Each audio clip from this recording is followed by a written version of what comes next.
This spot right here is just one of those little back roads, creek bridges that I fish off every once in a while. Usually in the summertime, it's got a bunch of little fish in there.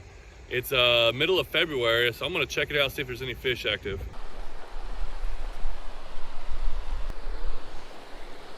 All right, the water's a little bit deep than I guess normal. We've had a lot of rain. I got a bigger swim bait on right now. I see a bunch of little fish chasing it. Pretty clear.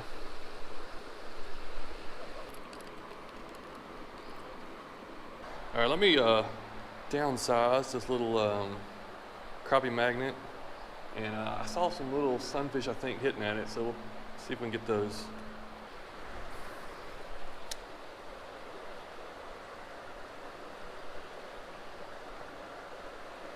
Yeah, there's one. Oh, what we got? Oh, it's a shiner. I thought I saw something hitting there earlier. So, first catch is a nice little shiner. Throw him back.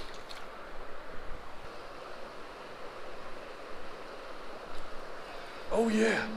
Oh no, that was a Coosa bass. And my swim bait I threw over this area, nothing hit. That was a Coosa bass that was down there at the bottom. Let's see if there's any more down there, right in that deep area. I'm gonna use the same jig head and put on a panfish assassin.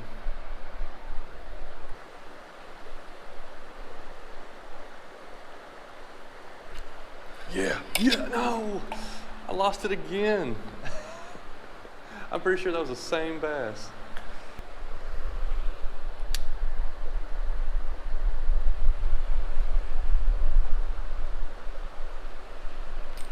Oh yeah, there's one. Oh, what is it? Oh, nice, red breast. Oh, it was barely hooked, I think. Let's see. There we go. I've been working this area for, let me look, 20 minutes now, so this is the second fish I've caught. I missed at least 2 or 3, and I've had a bunch of little tugs. Pretty red breast.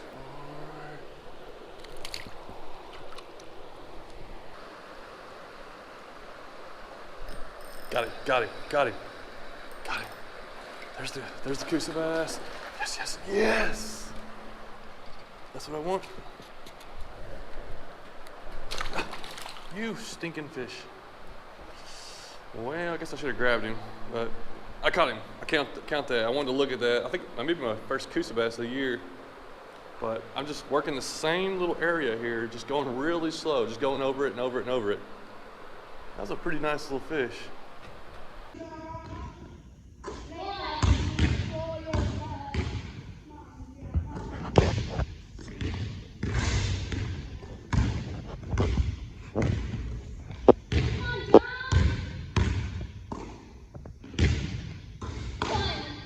All right, this is actually the next day.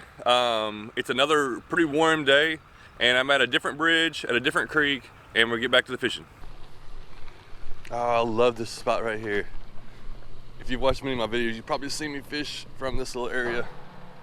There's always fish here though. It's usually something. There's one. Whoa. That's a big shiner. All right, that's a fat shiner there. I actually hit the cut down Ned rig that I was using from yesterday. That's a big shiner.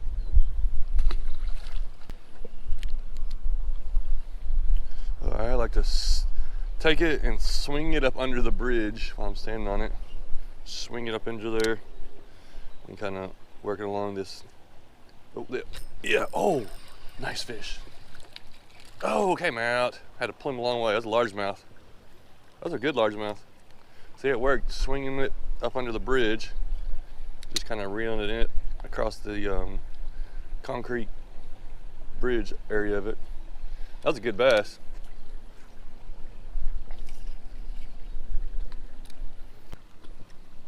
All right, let's go to this side. Sling it up under that side. Where are they at? Yeah. Oh, good one. Yeah. Good rock bass. This is my rock bass spot. There's always rock bass here. That's a nice rock bass.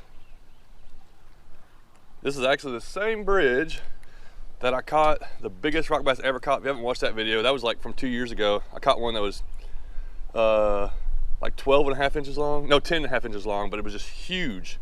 It would make this look like a tiny one, but that's a really pretty fish. All right, that's what I came for. I love this. That's why I love this bridge right here. It's my favorite bridge for just catching fish right away. Yeah, he's fine. Fish still bite there? Yeah, I just caught 2. I ain't fished there since I was a little kid. Oh yeah, I always catch something every time I come here. What are you catching now? Caught a nice rock bass, and I lost a little largemouth, but usually there's usually a rock bass or variety of different little fish there. A lot of fishing right here. And right, yeah, look at that. Yeah, that's the second rock bass I caught. Pretty good. Be careful. All right, thank you. I was just talking to that guy and letting it just kind of sit down there. I wasn't really paying attention. Next thing I know, I felt a tug. And that looks like the same one I just caught. I don't think he is, but that's another good rock bass right there. That's pretty cool. All right, I've fished this side for a little bit and been casting up under the bridge. I'm gonna go to the other side and we'll fish on that side of the bridge.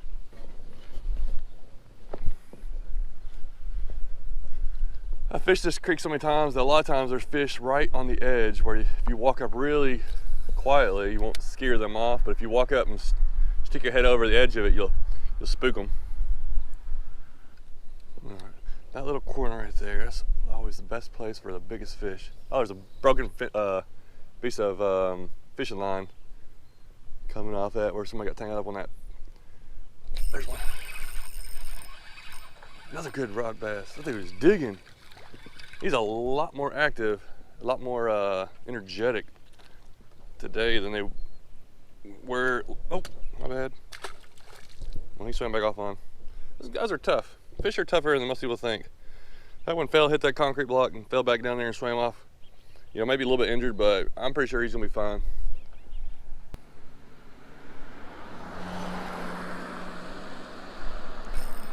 Oh, we got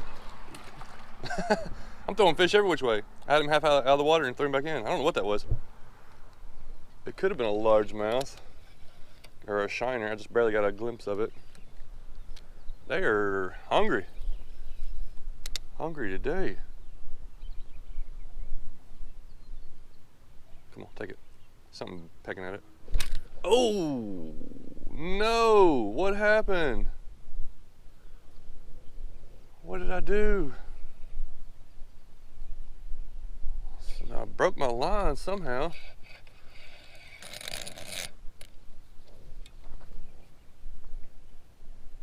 Man, somehow broke my line. I wonder if I got tangled up on a, there's a bunch of debris down in there. And I jerked on that one kind of hard. I may have been snagged on a rock, or actually there's a piece of metal for the fence. I may have got caught on that. I would have sliced it right off.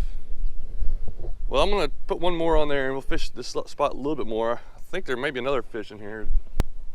All right, I'm gonna go ahead and downsize this 1/32 ounce with the Panfish Assassin, because there could be some bluegill or something also down there that wouldn't hit the bigger lure. We'll give it a few minutes.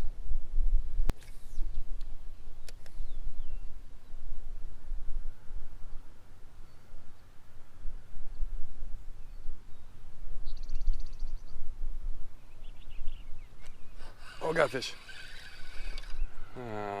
He's biting kind of soft. All right, little rock bass. Let's do. All right, little rock bass there. Wow, that bridge was actually pretty productive for 30 minutes fishing. That's like I would fish in the summertime. There's a bunch of fish active. I got one more bridge I'm gonna go to, and it's downstream on the same creek at a deeper pool. I think I can catch some bigger fish out of there. I love this spot right here. It's just out in the middle of some cow farms, and just a beautiful area. It's a really good deep hole, probably the biggest deep hole in this creek in a long area. And I know that there's some good fish in here because I've caught some good fish out here before.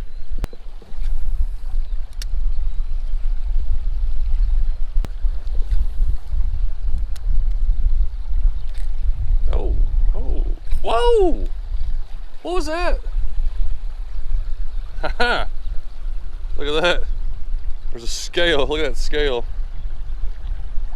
That I yanked off something. Something was biting on it. All right, let's see if we can get it. Let's try a Magooster inline spinner.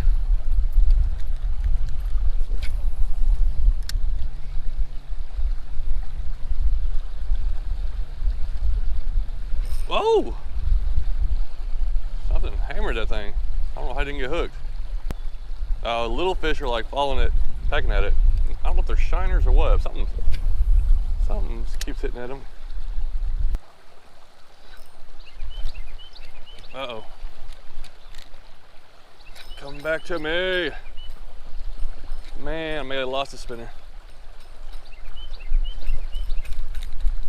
Oh, came out. It went into another tree. Well, hey everybody, thanks for watching. Appreciate you sticking with me to the end here. I'm gonna go over a little bit of my setup just because I want to explain a few things. You'll probably be seeing a lot more of this style of fishing, I think, or this setup. This is actually the Abu Garcia Vengeance. It's the blue rod. I got it from Walmart. It's a 6.6 medium light. It's the first of the Vengeance that I've seen the medium light, so I wanted to try it out. I'm really liking the medium lights, and I'm starting to use them more and more. I'm using 15-pound braid, I don't remember what kind, and like an 8-pound mono leader. And I'm still able to cast these 1/32 ounce jig heads. Now, not really far, but I can still cast them. And I can also cast a heavier lure or Hellgrammites or whatever else I want to use. I'm starting to use braid more, or I'm trying it out a lot more because it's a lot more strength, a lot more sensitivity, especially if I'm fishing a creek where there could be a 3 or 4 pound bass. And I also want to catch a 3 or 4 inch sunfish. I can use the small lures, I use a big lures, and I can do everything with this setup. Now with the braid, you can jerk a lot of hooks out of the smaller fish's mouths, but that's where the medium light action on the pole comes in, where it's a lot more flexible, and it's not, you know, when you set the hook, it's got some bend and some flexibility to it. It just makes fishing a little bit more fun, or I just like it. It feels more fun, you feel more action on it. Well, I hope you can see me. I got a lot of rain on the lens now, but I love these little creeks. I love picking out little spots. I thought I would have caught some fish out of this last hole, and unfortunately nothing there. But you know, there could be I've caught almost 3 pound largemouth out of this creek, and I catch a lot of, you know, little rock bass and little things like this. I think this setup right here will be more beneficial for me for landing the bigger fish and not losing them, but also catching little fish and still having fun and catching all the variety of things I like to catch.